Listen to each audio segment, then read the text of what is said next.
ऐ मेरे बच्चे, याद रखना अल्लाह ताला इतना पावरफुल है और इतना नॉलेज रखने वाला है। अगर एक राई के दाने के बराबर भी तूने कोई गलत काम किया, तूने कोई अच्छा काम किया, और वो राई के दाने के बराबर कोई चीज आसमानों के अंदर कहीं छुपी हुई है, जमीन के अंदर कहीं छुपी हुई है, किसी पहाड़ के चट्टान के नीचे छुपी हुई है, अल्लाह ताला उस राई के दाने के बराबर चीज को कयामत के दिन सामने ले आएगा। वो राई के दाने के बराबर चीज भी अल्लाह ताला की नजर से ओझल नहीं हो सकती, अल्लाह की नॉलेज से बाहर नहीं हो सकती।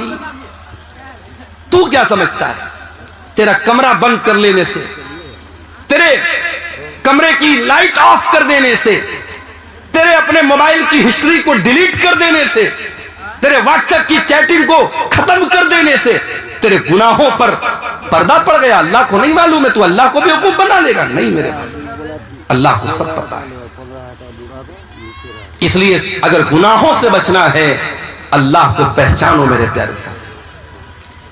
हजरत मरियम कहती हैं, इन्नी अऊज़ु बिर्रहमानि मिनका इन कुन्त तक़िया।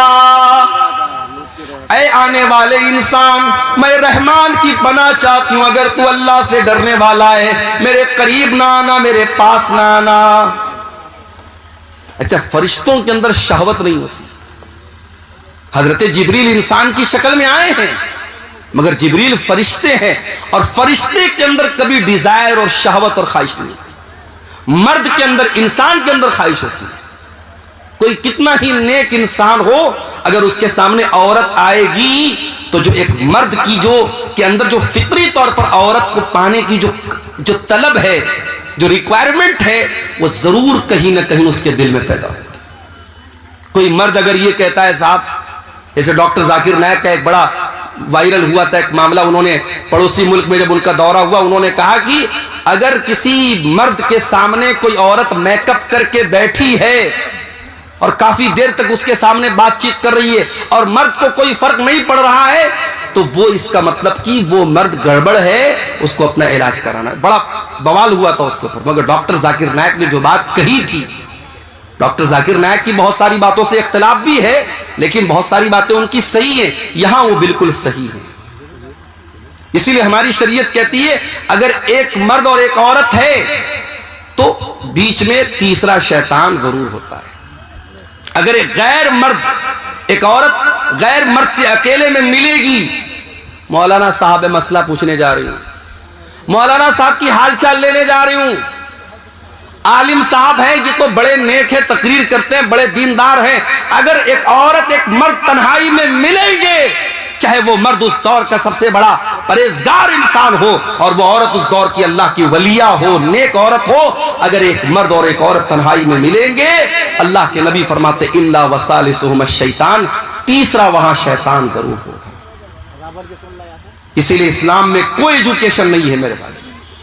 क्लास में लड़का भी पढ़ रहा है, लड़की भी पढ़ रही है, जवान लड़का जवान लड़की, पढ़ाई कम होगी, वहां पे बदकारी और ज़िनाकारी ज्यादा होगी। आज आप जाके देखें, अभी आज की न्यूज आपको बता रहा हूं, क्रिसमस का त्योहार मना करके एक औरत लड़की आ रही थी चेन्नई के अंदर, एक कॉलेज के अंदर, उसी कॉलेज में बिरयानी बेचने वाला एक नौजवान उस लड़की के साथ रेप करता है और उसको जख्मी भी करता है।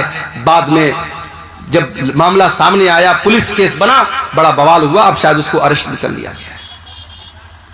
मेरे प्यारे साथियों, इंसान के अंदर शहवत का जो शैतान है वो कब बेदार हो जाए हम नहीं कह सकते। इसीलिए अल्लाह तबारक व तआला ने मर्द और औरत जब जवान हो जाएं उनको निकाह का हुक्म दिया है, ताकि उनकी शहवत का सही इस्तेमाल हो, गलत दिशा में वो कदम ना उठाएं, गलत रुख पर वो ना जाए। हजरत मरियम ने जब ये कहा कि मैं रहमान की पनाह चाहती हूं, अब हजरत जिब्रील ने क्या जवाब दिया? काला इन्नमा अना रसूल रब्बिकी लिअहब लकी गुलामन ज़किया। कहा है मरियम, तू गलत समझ रही है, मैं कोई इंसान नहीं हूं, मैं अल्लाह का फरिश्ता हूं और मैं इसलिए तेरे पास आया हूं ताकि मैं तुझको ये खुशखबरी दे दूं कि तुझे बहुत जल्द एक बच्चा पैदा होने वाला है, बहुत नेक बच्चा, बहुत पाक साफ बच्चा, बहुत अच्छा बच्चा। अच्छा, आपने गौर किया होगा जब बच्चा पैदा होता है तो रोता है, और मेडिकल साइंस के हिसाब से बच्चे को रोना जरूरी भी है। बच्चा नहीं रोता है तो प्रॉब्लम हो जाती है। बास बच्चे नहीं रोते हैं तो बाद में बड़ी बीमारियां पैदा हो जाती है। बास बच्चे तो बोल ही नहीं पाते अगर पैदाइश के समय वो नहीं रोते हैं। मगर अल्लाह के नबी फरमाते जब बच्चा पैदा होता है तो शैतान उसे कचोका मारता है, चोट पहुंचाता है। शैतान उसे मारता है और वो बच्चा रोता है। और शैतान दुनिया के हर बच्चे को मारता है, मगर एक बच्चा ऐसा था इसको शैतान मार नहीं सका। और वो बच्चा कौन था? वो मरियम का बच्चा था। उसका नाम ईसा बिन मरियम था। हजरत जिब्रील ने कहा कि ऐ मरियम, ऐसा बच्चा पैदा होने वाला है तुझे, गुलामन ज़किया, जो बहुत नेक बच्चा होगा।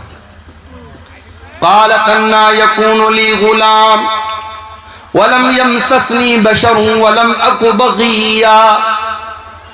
मरियम कहने लगी मुझे बच्चा कहां से होगा, मैं तो कुंवारी हूं, मैं तो वर्जिन हूं, मेरी शादी नहीं हुई है, आज तक किसी इंसान ने मुझे टच नहीं किया है, और ना मैं ज़िनाकार औरत हूं, मैं बदकार औरत हूं, ये बच्चा कैसे मुझे पैदा होगा।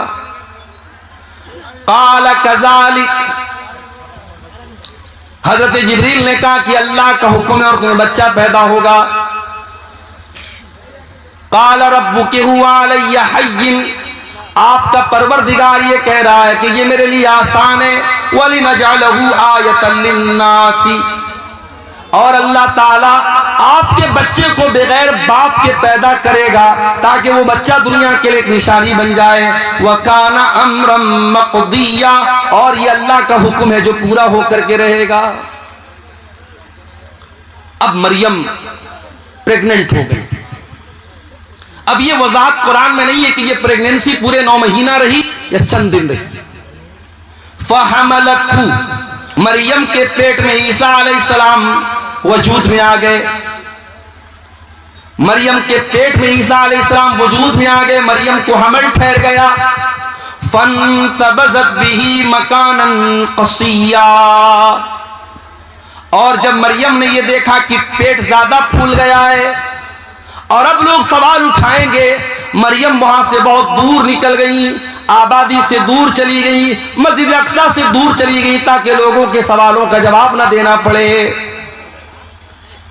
फहमलतहु फंतबज़त बिही मकानन क़सिया, मरियम के पेट में ईसा अलैहिस्सलाम आ गए और मरियम अपने हमल के साथ, अपने पेट के बच्चे के साथ मस्जिद अक्सा से दूर चली गई। फ़अजाअहल मखाज़ इला जिज़इन नख़ला, और जब बच्चे की पैदाइश का टाइम आया, जब दर्दे से का टाइम आया, जब लेबर पेन का टाइम आया, जब बच्चे की पैदाइश का टाइम आया, हजरत मरियम मजबूर हो गई, तड़पने लगी और एक खजूर के पेड़ के पास जाके वहां पहुंच गई। दर्दे ज़ेह ने उनको मजबूर किया, वो एक पेड़ के पास पहुंच गई। बच्चे की पैदाइश का टाइम है, मरियम कुंवारी है, उनको ये तो पता है कि ये बच्चा अल्लाह ताला की तरफ से बगैर बाप के पैदा हो रहा है, अल्लाह की कुदरत की एक निशानी है। मगर मरियम को इस बात की फिक्र है, कल जब ये बच्चा जन्म लेगा मैं दुनिया को क्या बताऊंगी, मैं दुनिया को क्या मुंह दिखाऊंगी। एक पाक दामन औरत, एक नेक औरत, एक दीनदार औरत अपने चेहरे की खूबसूरती से ज्यादा, अपने बदन की ज्वेलरी से ज्यादा, अपने कपड़ों से ज्यादा अपने कैरेक्टर की, अपने किरदार की फिक्र करती है। मेरे भाइयों, मेरी प्यारी माँ और बहन, मरियम को चिंता है मेरे कैरेक्टर पर लोग सवाल उठाएंगे, मैं क्या बोलूंगी। क़ालत या लैतनी मित्तु क़ब्ल हाज़ा, मरियम कहने लगी कि काश आज के पहले मैं मर गई होती। व कुन्तु नसियम मनसिया, कोई मेरा नाम तक न जानता, मैं भूली बसरी कहानी बन गई होती, लोग मेरा नाम तक न जानते। ये कौन सी मुसीबत मेरे सर पे आ गई। ऐ मरियम, ये मैं तू क्या जवाब देगी लोगों को। ऐ काश है मरियम तुम मर गई होती। मरियम अपने आप से कह रही तुम मर गई होती। अल्लाहु अकबर। इस जुमले में मरियम के कर्ब को महसूस कीजिए मेरे भाई, मरियम के दिल की पीड़ा को महसूस कीजिए, मरियम के दिल के अंदर जो अपने किरदार की जो